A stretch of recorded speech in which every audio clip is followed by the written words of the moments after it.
నమస్తే, welcome to leaders war. ఆంధ్రప్రదేశ్లో రాజకీయాలు చాలా రసవత్తరంగా మారుతున్నాయి. ఎందుకంటే ఇంకొక 10 to 15 డేస్, అవును 10 నుంచి 15 రోజులు మాత్రమే మిగిలింది. దీంతో క్యాంపెయినింగ్ ప్రచారాన్ని ఉధృతం చేస్తున్నారు, ప్రచారాన్ని హోరెత్తించేస్తున్నారని చెప్పుకోవాలి. మాటల తూటాలు ల్యాండ్ మైన్స్ లెక్క పేలుతున్నాయన్నలో ఎటువంటి అతిశక్తి లేదు. మరి ఇటువంటి నేపథ్యంలో నియోజకవర్గాల్లో పరిస్థితి ఏ విధంగా ఉంది, ఎవరి విజయావకాశాలు ఏ విధంగా, ఎటువంటి అంశాలు అక్కడ డిసైడ్ చేయబోతున్నా అనేది మీ ముందుంచే ప్రయత్నం చేస్తున్నాం. అందులో భాగంగా ఈరోజు మనం మాట్లాడుకోబోతున్నాం ఉమ్మడి నెల్లూరు జిల్లాకు సంబంధించి మరో ఆసక్తికర నియోజకవర్గం నెల్లూరు సిటీ. మరి నెల్లూరు సిటీలో ఏ పార్టీ ఎవరిని బరిలోకి దించింది ముందు చూద్దాం, ఆ తర్వాత ఇన్ డీటెయిల్గా మాట్లాడుకుందాం. Here it is. వైసీపీ బరిలోకి దించింది ఎండి ఖలీల్ అహ్మద్ను, అలాగే తెలుగుదేశం పార్టీ బరిలోకి దించింది పొంగూరు నారాయణను. వీళ్ళకి సంబంధించిన ప్రొఫైల్స్ చూద్దాం, ఆ తర్వాత మనం మాట్లాడుకుందాం. Here it is. వైసీపీ నుంచి బరిలోకి దిగారు ఎండి ఖలీల్ అహ్మద్. ప్రొఫైల్ కనుక చూస్తే ముస్లిం మైనారిటీ నేత, 10వ తరగతి చదువుకున్నారు, తొలి నుంచి వైసీపీలో ఉన్నారు, కార్పొరేటర్గా డిప్యూటీ మేయర్గా పనిచేసిన అనుభవం ఉంది ఎండి ఖలీల్ అహ్మద్కు. అలాగే మాజీ మంత్రి అనిల్ కుమార్ యాదవ్కు నమ్మిన బంటు అనే పేరు కూడా ఉంది. దీంతో పాటు అనిల్ కుమార్ ఎంపీ బరిలో ఉండడంతో ఈయనకు టికెట్ దక్కింది అనే మాట ఇక్కడ మనకు వినిపిస్తూ ఉంటుంది. ఎస్, తెలుగుదేశం పార్టీ నుంచి బరిలోకి దిగారు పొంగూరు నారాయణ. పొంగూరు నారాయణకు సంబంధించిన ప్రొఫైల్ కనుక చూస్తే బలిజ సామాజిక వర్గానికి చెందిన నేత, పిహెచ్డి చేశారు, నారాయణ విద్యా సంస్థల ఫౌండర్ కూడా. 2014లో ఎమ్మెల్సీగా ఎన్నికయ్యారు, మంత్రిగా కూడా పనిచేశారు పొంగూరు నారాయణ. దాంతోపాటు 2019లో తెలుగుదేశం పార్టీ నుంచి నెల్లూరు సిటీలో పోటీ చేశారు, కానీ ఓటమిని చవిచూశారు. ప్రస్తుతం రెండోసారి అసెంబ్లీ ఎన్నికల బరిలో ఉన్నారు పొంగూరు నారాయణ. ఇది అభ్యర్థులకు సంబంధించిన ప్రొఫైల్. ఇక నియోజకవర్గానికి సంబంధించిన ప్రొఫైల్ని క్లుప్తంగా చూసే ప్రయత్నం చేద్దాం. Here it is. Nellore Lok Sabha స్థానంలో భాగం నెల్లూరు సిటీ నియోజకవర్గం.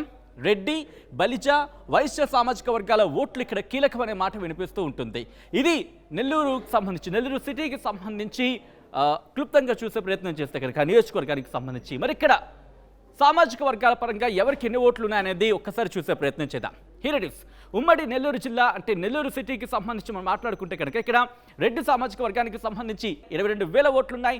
అలాగే బలిజ సామాజిక వర్గానికి 21,000 ఓట్లున్నాయి.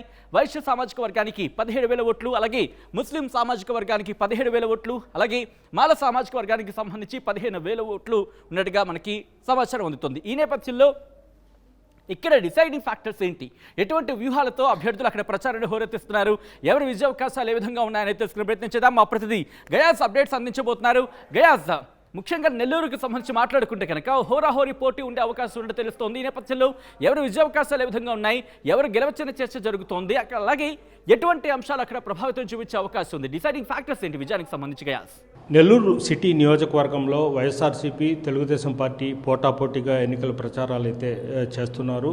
వైసీపీ నుంచి డిప్యూటీ మేయర్గా ఉన్న ఖలీల్ అహ్మద్ పోటీలో ఉంటే, తెలుగుదేశం పార్టీ నుంచి మాజీ మంత్రి పొంగూరు నారాయణ బరిలో ఉన్నారు. అయితే అభ్యర్థుల కుటుంబ సభ్యులు సైతం ఎన్నికల ప్రచారంలో నిమగ్నమై ఉన్నారు.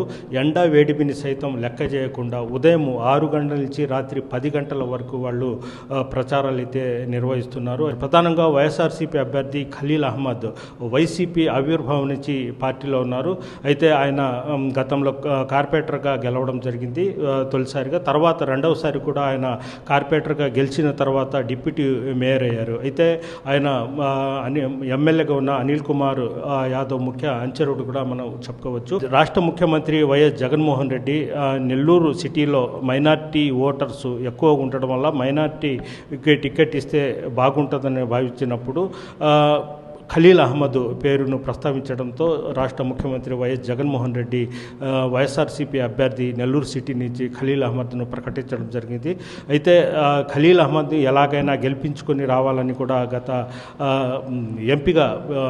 ఎంపీగా వైఎస్ఆర్సీపీ నుంచి పోటీ చేస్తున్న విజయసాయి రెడ్డిని కూడా రాష్ట్ర ముఖ్యమంత్రి వైఎస్ జగన్మోహన్ రెడ్డి చెప్పడం జరిగింది. ఎక్కువ సమయము విజయసాయి రెడ్డి నెల్లూరు సిటీలోనే దృష్టి పెట్టడం జరిగింది. అయితే పార్టీకి తెలుగుదేశం పార్టీ ఇటు వైఎస్ఆర్సీపీ పార్టీకి లో కాకుండా నిటారంగా ఏ పార్టీకి సంబంధం లేకుండా దూరంగా ఉంటా వ్యాపారాలు చేసుకుంటూ పారిశ్రామికవేత్తలు వారందరినీ కూడా వైఎస్ఆర్సీపీలోకి తీసుకొని రావడము, అదేవిధంగా జనసేన పార్టీలో ఉండే జిల్లా అధ్యక్షుడు మనుక్రాంతి రెడ్డిని సైతం ఆ క్యాడర్ని కూడా వైఎస్ఆర్సీపీలోకి తీసుకురావడం, మొత్తం మీద చాలా వరకు నెల్లూరు నగరంలో వైఎస్ఆర్సీపీ ఒక మెకానిజం చేసి ఒక బలాన్ని తీసుకొని వచ్చారని కూడా మనము చెప్పుకోవచ్చు. చెప్పుకోవచ్చు. ప్రధానంగా విజయసాయిరెడ్డితో పాటు ప్రముఖ న్యాయవాదులైన మల్రెడ్డి శ్రీనివాసరెడ్డి వాళ్ళు రూరల్ నియోజకవర్గంతో పాటు నెల్లూరు సిటీలో కూడా వాళ్ళ క్యాడర్ మొత్తము ఖలీల్ అహ్మద్ని గెలిపించడం కోసం ముమ్మరం అయితే ప్రయత్నాలు